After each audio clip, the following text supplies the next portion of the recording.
Ghibli art இது anime கிடையாது. ஆனிமேயும் Ghibli art அப்படிங்கிறது ரெண்டும் டிஃப்ரெண்ட்டான விஷயங்கள். எனக்கு பேசிக்கலி முதல்ல எது சொல்லிடுறேனே என்னென்னா, இது ஒரு ரேண்ட் வீடியோ. இதை கேட்க விருப்பம் இல்லாதவங்க கண்டிப்பாக இதை ஸ்கிப் பண்ணிடுங்க தயவு செய்து. அதுக்கப்புறம் பின்னாடி என்னை திட்டக்கூடாது.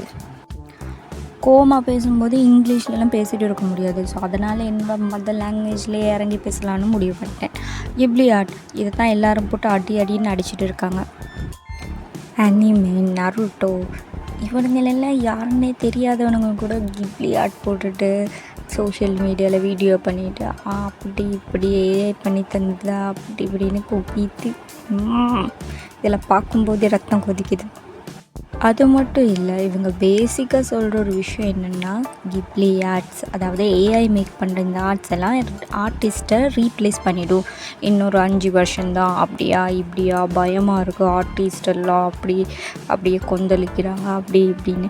என்னை பொறுத்த வரைக்கும் ஆர்டிஸ்ட்டுங்கிறது ஆர்ட் அப்படிங்கிற விஷயம் கண்டிப்பாக ஏஐயால் பண்ண முடியாது. Correct me if I am wrong. The thing is, arts அப்படிங்கிறது க்ரியேட்டிவிட்டி. யூஸ்வலி ஏஐ அப்படிங்கிறது ஒரு லாஜிக்கல் திங்கிங் அப்படிங்கிறத பேஸாக வச்சு தான் உருவாக்கப்பட்டிருக்கு. ஸோ அதால் க்ரியேட்டிவ் திங்கிங் அப்படிங்கிறத பண்ணவே முடியாது. பேசிக்கலி ஏஐ எப்படி ஒர்க் பண்ணுன்னா, இதுக்கு முன்னாடி வரைஞ்ச ஒரு ஆர்ட்டை எடுத்து அதை ஒரு பீஸாக துண்டாக்கி அதை வச்சு புதுசாக அதே பேட்டர்னில் ஒரு ஆர்ட்டை பண்ணி முடிக்கும். ஸோ அதுக்கு இருக்க அந்த லாஜிக்கல் திங்கிங்கை வச்சு க்ரியேட்டிவாக புதுசாக ஒரு விஷயத்தை ஃப்ரெஷ்ஷாக கொடுக்க முடியாது. ஆர்ட்ஸ் அப்படிங்கிறத விரும்புகிறவங்க ஆர்டிஸ்ட் மட்டும் இல்லை, அந்த க்ரியேட்டிவிட்டியை ரசிக்கிறவங்க தான் ஆர்ட்ஸை விரும்புவாங்க. ஸோ அதனால் லாஜிக்கலி பார்க்கும்போது ப்ராக்டிக்கலி பார்க்கும்போது இந்த லாஜிக்கல் திங்கிங் மூலியமாக கிடைக்கிற இந்த ஏஐ கிப்லிஸும் இதே மாதிரி ஒரு ஹைப்பை தான் க்ரியேட் பண்ணியிருக்கு. அந்த ஹைப் கொஞ்சமாக காணாமலே போயிடும். ஆனால் அதுக்கு இவனுங்க கொடுக்குற பில்டப் இருக்கே சாமி. இதுதான் இதை என்னோட பிக்சர் ஒன்று. இதை நான் ஏஐ கிட்ட இதை ஒரு கிப்லி ஆர்ட்டாக இமேஜ் ஜெனரேட் பண்ண சொல்லி கொடுத்துருந்தேன். ஸோ இதில் நான் 3 விஷயத்தை பார்த்தேன். அதாவது இதில் என்னோடய ஸ்மைல் கொஞ்சம் கேவலமாக இருக்கும், நானே கேவலமாக தான் இருப்பேன், ஒரு பொட்டேட்டோ மாதிரி இருப்பேன். ஸோ என்னோடய ஸ்மைலும் தலையில் இருக்கிற பின்னும் ஷோல்டரில் இருக்கிற பின்னையும் கரெக்டாக செஞ்சு கொடுக்குறதா இந்த அந்த 3 விஷயத்தை தான் பேசிக்கலி பார்த்தேன். பட் அவங்க ஜெனரேட் பண்ணலாம் வித்தின் ஃபியூ மினிட்ஸில் வந்து இது ஜெனரேட் ஆகும் அப்படின்னு சொன்னாங்க. ஆனால் நீங்கள் போட்டு சோஷியல் மீடியாவில் அடிக்கிற அடியில் அவனுக்கே தாங்க முடியல. சாம் ஆல்மன் எல்லாம் ட்விட்டரில் கொந்தளிச்சிட்டு இருக்கான்.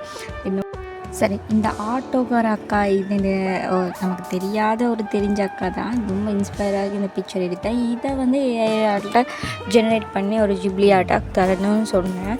But I was inspired. ஆனால் இது பேசிக்கலி பார்க்கும்போது நல்லா தான் இருக்குது, கலர்ஃபுல், ஸோ வைப்ரண்ட்டாக இருக்குது.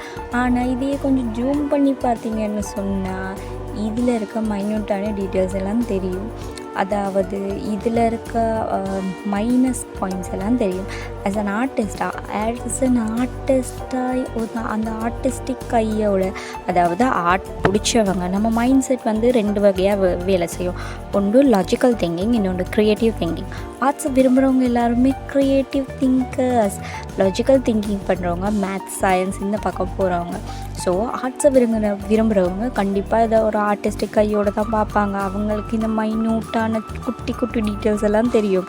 ஸோ இவர் மைன்யூட்டான டீட்டெயில்ஸ் நிறையா மிஸ் பண்ணுறாரு, நிறையா இஷ்யூஸ் இருக்குது. அதெல்லாம் இப்போது இருக்க அந்த ஹைப்பில் பெருசாக தெரிய மாட்டேங்குது.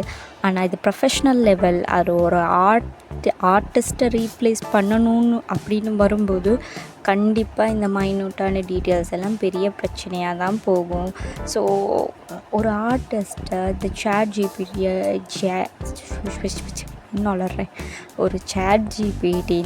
ஜிபிடி ஜெனரேட் பண்ணுற கிப்லி ஆர்ட்ஸ் மூலிமா கண்டிப்பாக ரீப்ளேஸ் பண்ண முடியாது. பிகாஸ் ஆர்டிஸ்ட் அப்படி ஒரு ட்ராயிங் அப்படிங்கிறது it's not a mixture of colour, it's mixture of emotions. So இவனால் ஆர்டிஸ்ட்டை ரீப்ளேஸ் பண்ண முடியாது, ஆர்ட்ஸை காப்பி பண்ணலாம், காப்பின்னு சொல்ல முடியாது, ரீஜெனரேட் பண்ணலாம். அதை தான் இவ்வளோ செஞ்சுட்டு இருக்கான்.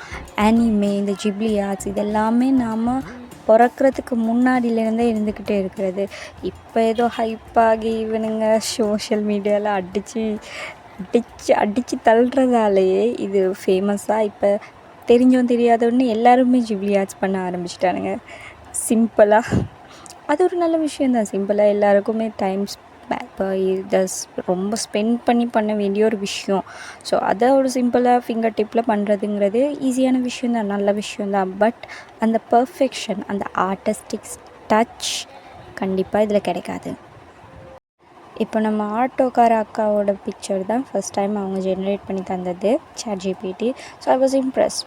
அதுக்கப்புறமா என்னோடய image I look like potato, like don't mind me. But இந்த இமேஜில் நான் பார்த்த 3 விஷயங்கள், நான் மெயினாக பார்த்த விஷயங்கள், அந்த ஸ்மக், அந்த லாஃப், அந்த 2 பின்ஸ் ஷோல்டரில் இருக்கிறது, ஹெட்டில் இருக்கும். ஸோ ஒரு பொட்டேட்டோ மாதிரியே தான் என்ன ஜென்ரேட் பண்ணி தந்திருக்குது. பட் அந்த ஹெட்டில் இருக்க பின் இருக்குது. பட் அந்த ஸ்மைல், த எக்ஸ்ப்ரெஷன், இதை தான் நான் சொல்லிகிட்டு இருந்தது. த எக்ஸ்ப்ரெஷன், ஹியூமன் எக்ஸ்ப்ரெஷன், இதே ஒரு மனுஷன் பண்ணும்போது அவனுக்கு தெரியும் அந்த ஸ்மைல் வந்து அந்த ஃபேஸில் வந்து ஒரு இம்பார்ட்டண்ட் கட் அப்படிங்கிறது. ஸோ இவர் டம்ப் ஆஸ் ஏஐ, ஸோ அதனால் அவர் அதை மிஸ் பண்ணிட்டார். So third image it's okay fine, அதில் பெரிய விஷயம் எதுவும் இல்லை. ஓகே, டீசெண்டாக தான் இருக்குது, நல்லா இருக்குது, அவ்வளோதான்.